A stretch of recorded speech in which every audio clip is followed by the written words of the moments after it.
ಜಿ5 ಇರುವಾಗ ನೀವು ನಿಮ್ಮ ನೆಚ್ಚಿನ ಶೋಗಳನ್ನ ಎಂದಿಗೂ ಮಿಸ್ ಮಾಡಿಕೊಳ್ಳುವುದಿಲ್ಲ. ಅದು ಸಂಪೂರ್ಣ ಉಚಿತವಾಗಿ.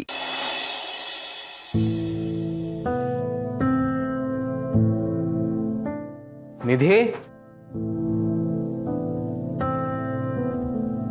ದೀಪಿಕಾ ನಿಧಿಯಲ್ಲಿ ಕಾಣ್ತಾನೆ ಇಲ್ಲ. ನಮ್ಮ ಜೊತೆಗೆ ಮಾತಾಡ್ಬೇಕು ಅನ್ಲು ಅಂದೆ. ಹೌದು ಅಭಿ, ನಿಮ್ ಜೊತೆ ಮಾತಾಡ್ಬೇಕು ಅಂತ ತುಂಬಾ ಹಠ ಮಾಡ್ತಾ ಇದ್ಲು. ಆದ್ರೆ ಈಗ ಎಲ್ಲೋದ್ಲು ಗೊತ್ತಾಗ್ತಿಲ್ಲ. ಎಲ್ಲಿ ಹೋಗಿರ್ಬೋದು?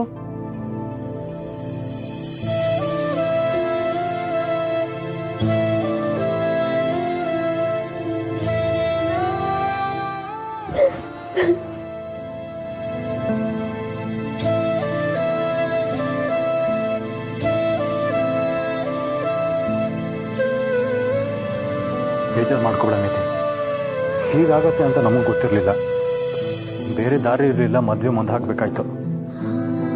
I'm sorry. ಇಲ್ಲ ಬ್ರೋ, ನೀನ್ ಯಾಕೆ ಸಾರಿ ಕೇಳ್ತಿದ್ಯಾ ಹೇಳು? ಇದ್ರಲ್ಲಿ ನಿಮ್ಗೆ ಯಾರ್ದು ತಪ್ಪಿಲ್ಲ. ನನ್ನ ಟೈಮೇ ಸರಿಗಿಲ್ಲ ಅಷ್ಟೇ. ಅದೆಲ್ಲ ಇರ್ಲಿ, ನೀನು ಇಷ್ಟೊತ್ತು ಎಲ್ಲಿ ಹೋಗಿದ್ದೆ? ಬ್ರೋ, ನಾನು ನಿಮ್ಮ ಹತ್ರ ಏನೋ ಹೇಳಬೇಕು.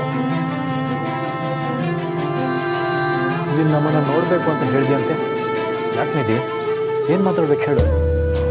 ಅದು ಆಕ್ಸಿಡೆಂಟ್. ಸಮರ್ ನಿಧಿ,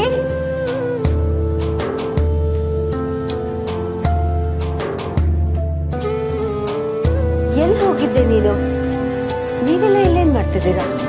ಚಿಕ್ಕಮ್ಮ, ನಿಧಿ ಏನೋ ನಮ್ಮ ಹತ್ರ ಮಾತಾಡಬೇಕು ಅಂದ್ರು, ಅದಕ್ಕೆ ಮಾತಾಡ್ಸ್ಕೊಂಡು ಹೋಗೋಣ ಅಂತ ಬಂದ್ವಿ. ಮದ್ವೆ ನಿಂತಿದ್ದಕ್ಕೆ ಇವಳು ತುಂಬಾ ಬೇಜಾರಲ್ಲಿದ್ದಾಳೆ. ಆಗ್ಲಿಂದ ಏನೇನೋ ಮಾತಾಡ್ತಾನೆ ಇದ್ದಾಳೆ. ಈಗ ನಾವು ಮತ್ತೆ ಅದೇ ವಿಷಯ ಮಾತಾಡಿ ಇವಳು ಮನ್ಸಿಗೆ ನೋವು ಕೊಡ್ಬೇಕಾ?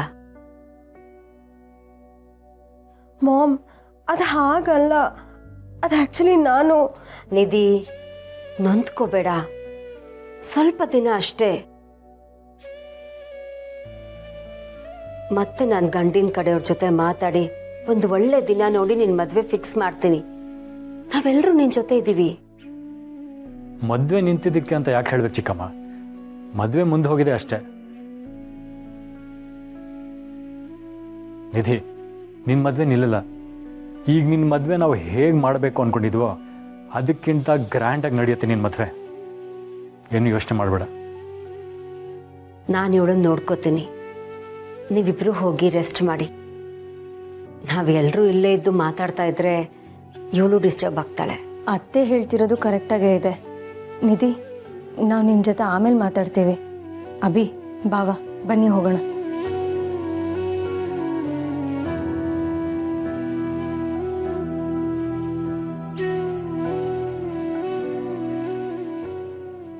ಮಾಮ್, ನಂಗೆ ಅಣ್ಣಂದ್ರ ಜೊತೆ ಮಾತಾಡಬೇಕಿತ್ತು. ನಿಧಿ, ನೀನು ಯಾಕೆ ಆ ಸಮರ್ಥ ಬಗ್ಗೆ ಇಷ್ಟೊಂದು ಯೋಚನೆ ಮಾಡ್ತಿದ್ಯಾ? ಅವನೊಬ್ಬ ಯೂಸ್ಲೆಸ್ ಫೆಲೋ. ಅವನ ಬಗ್ಗೆ ಯೋಚನೆ ಮಾಡೋದನ್ನ ಬಿಟ್ಟು ಸಂಜಯ್ ಕಾಲ್ ಮಾಡಿ ಸ್ವಲ್ಪ ಹೊತ್ತು ಮಾತಾಡು. ಅವನಿಗೂ ಬೇಜಾರಾಗಿರತ್ತೆ.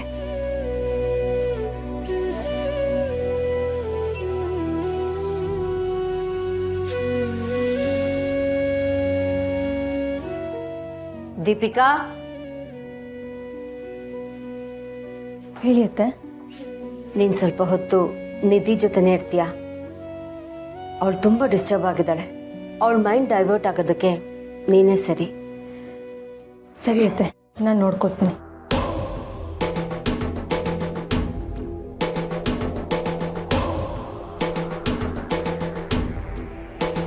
ಇಲ್ಲ, ಮಾಮ್ ಸಮರ್ಥಣ್ಣ ಬಗ್ಗೆ ಯೋಚನೆ ಮಾಡಿದ್ರೇನೆ ಕೋಪ ಮಾಡ್ಕೋತಿದ್ದಾಳೆ. ಹಾಗಾದ್ರೆ ನಾನು ಈ ವಿಷಯ ಯಾರಿಗೆ ಹೇಳಲಿ? ನನ್ನಿಂದಾಗಿರೋ ತಪ್ಪನ್ನ ನಾನು ಯಾರ ಹತ್ರನಾರು ಹೇಳ್ಕೊಳ್ಳೇಬೇಕು. ಇಲ್ಲ ಅಂದ್ರೆ ನಾನು ಏನಾಗ್ತೀನೋ ನನಗೆ ಗೊತ್ತಿಲ್ಲ.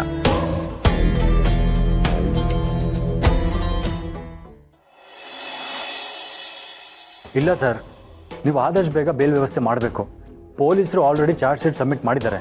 ಇನ್ನೂ ಲೇಟ್ ಆದರೆ ತುಂಬ ತೊಂದರೆ ಆಗುತ್ತೆ. ಬ್ರೋ, ಬೇಲ್ಗೆ ನಾನು ಶೂರಿಟಿ ಹಾಕ್ತೀನಿ ಅಂತ ಹೇಳು. ನನ್ನ ಮಗಳ ಮದುವೆ ನಿಂತು ಹೋದ್ರು ಅದ್ರ ಬಗ್ಗೆ ಯೋಚನೆ ಇಲ್ಲ ನಿಮಗೆ. ಆ ಸಮರ್ಥನ ಹೇಗೆ ಬಿಡಿಸೋದು ಅಂತ ಒದ್ದಾಡ್ತಿದ್ದೀರಾ.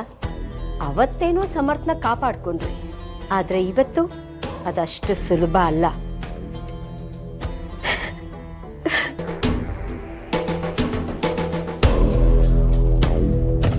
ಓಕೆ ಸರ್, ಏನೇ ವಿಷಯ ಇದು ದಯವಿಟ್ಟು ನನಗೆ ತಿಳಿಸಿ. ಹೈಕೋರ್ಟಲ್ಲಿ ಅಪೀಲ್ ಮಾಡೋ ಹಾಗಿದ್ರು ನೀವು ಮಾಡಿ, ಏನೇ ವಿಷಯ ಇದ್ದರೂ ನಾನು ನಿಮ್ಗೆ ಕಾಲ್ ಮಾಡ್ತೀನಿ. ಓಕೆ ಚಿಕ್ಕಮ್ಮ, ಏನಾಯಿತು? ಚಿಕ್ಕಮ್ಮ ಯಾಕೆ ಅಳ್ತಿದ್ದೀರಾ? ನನಗೆ ನಿಧಿ ಬಗ್ಗೆನೇ ಚಿಂತೆ ಆಗ್ಬಿಟ್ಟಿದೆ. ಮದುವೆ ನಿಂತು ಹೋದಾಗಿಂದ ಅವಳು ಹುಚ್ಚಿ ಥರ ಆಡ್ತಿದ್ದಾಳೆ. ಹೌದು, ನಾವು ನೋಡ್ತಿದ್ದೀವಿ, ತುಂಬ ಅಳ್ತಿದ್ದಾಳೆ. ಅವಳಿಗೆ ಯಾಕೆ ಅರ್ಥ ಆಗ್ತಿಲ್ಲ? ಮದುವೆ ನಿಂತಿಲ್ಲ, ಸ್ವಲ್ಪ ದಿನ ಮುಂದೆ ಹೋಗಿದೆ ಅಷ್ಟೇ. ನಾವೆಲ್ಲ ಅದನ್ನೇ ಹೇಳ್ತಿದ್ರು, ಅವಳು ಮಾತ್ರ ಅಳ್ತಾನೆ ಇದ್ದಾಳೆ. ಯಾಕಂತ ಗೊತ್ತಾಗ್ತಿಲ್ಲ. ಅವಳು ಇನ್ನೂ ಚಿಕ್ಕವಳು ಅಲ್ವಾ ಅವಿ? ಕೆಲವೊಂದು ಸೂಕ್ಷ್ಮಗಳನ್ನ ಅವಳ ಹತ್ರ ಹೇಗೆ ಮಾತಾಡಬೇಕು ಅನ್ನೋದು ನಮಗೂ ಗೊತ್ತಾಗಲ್ಲ. ಇದನ್ನೆಲ್ಲ ಕೇಳೋಷ್ಟು ತಾಳ್ಮೆನೂ ಅವಳಿಗಿರಲ್ಲ. ಯೋಚನೆ ಮಾಡಬೇಡಿ ಚಿಕ್ಕಮ್ಮ, ಇದೆಲ್ಲ ಆದಷ್ಟು ಬೇಗ ಬಗೆಹರಿಯುತ್ತೆ. ಸ್ವಲ್ಪ ದಿನ ಆದಮೇಲೆ ಒಳ್ಳೆ ಮುಹೂರ್ತ ನೋಡಿ ಗ್ರ್ಯಾಂಡಾಗೆ ಮದುವೆ ಮಾಡೋಣ. ಬಟ್ ಅದಕ್ಕಿಂತ ಮುಂಚೆ ಸಮರ್ಥನ ಬಿಡಿಸ್ಕೊಂಡು ಬರಬೇಕು.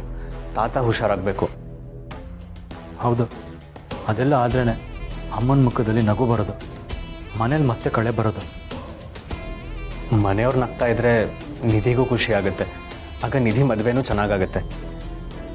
ಸಮರ್ಥನ ಬಿಡಿಸೋದಕ್ಕೆ ಎಲ್ಲ ರೀತಿಯಲ್ಲೂ ಪ್ರಯತ್ನ ಮಾಡ್ತಿದ್ದೀವಿ ಚಿಕ್ಕಮ್ಮ. ನೀವು ಯೋಚನೆ ಮಾಡಿಬಿಡಿ, ಇದೆಲ್ಲ ಆದಷ್ಟು ಬೇಗ ಬಗೆಹರಿಯುತ್ತೆ.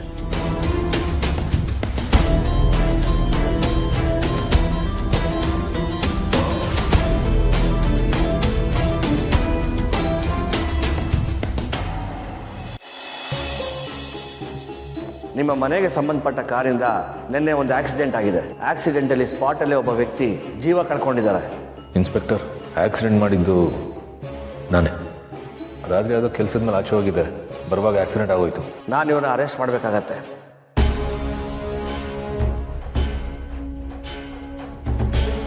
ನಾನು ಯಾವುದನ್ನು ಹೇಳೋ ಪರಿಸ್ಥಿತಿಲಿಲ್ಲ. ನಿನ್ನ ಮನ್ಸಿಗೆ ನಾನೇನು ಅಂತ ಗೊತ್ತು ತಾನೆ, ಅದನ್ನು ಸತ್ಯ ಅಂತ ಅಂದ್ಕೊಂಡು ಇಲ್ಲಿಂದ ಹೊರಟ್ಬಿಡು.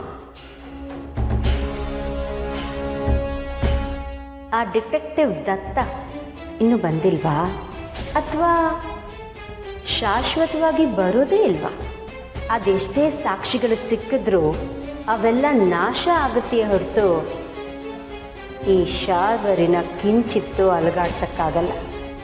ಶಾರ್ವರಿ ಯಾಕೆ ಹಾಗೆ ಹೇಳಿದ್ಲು? ಮಾವನಿಂದ ತೊಂದರೆ ಆಗತ್ತೆ ಅಂದ್ಕೊಂಡು ಮಾವನ್ಗೆ ಶಾರ್ವರಿನೇ ಏನಾದರೂ ಆಕ್ಸಿಡೆಂಟ್ ಮಾಡಿಸಿರ್ಬಹುದಾ? ಹಾಗೊಂದು ವೇಳೆ ಶಾರ್ವರಿನೇ ಆಕ್ಸಿಡೆಂಟ್ ಮಾಡಿಸಿದ್ರೆ ಸಮರ್ಥ್ ಯಾಕೆ ನಾನೇ ಆಕ್ಸಿಡೆಂಟ್ ಮಾಡಿದ್ದು ಅಂತ ಒಪ್ಕೊಂಡ? ಇದೆಲ್ಲದರಲ್ಲೂ ಶಾರ್ವರಿ ಕೈವಾಡ ಇದೆಯಾ?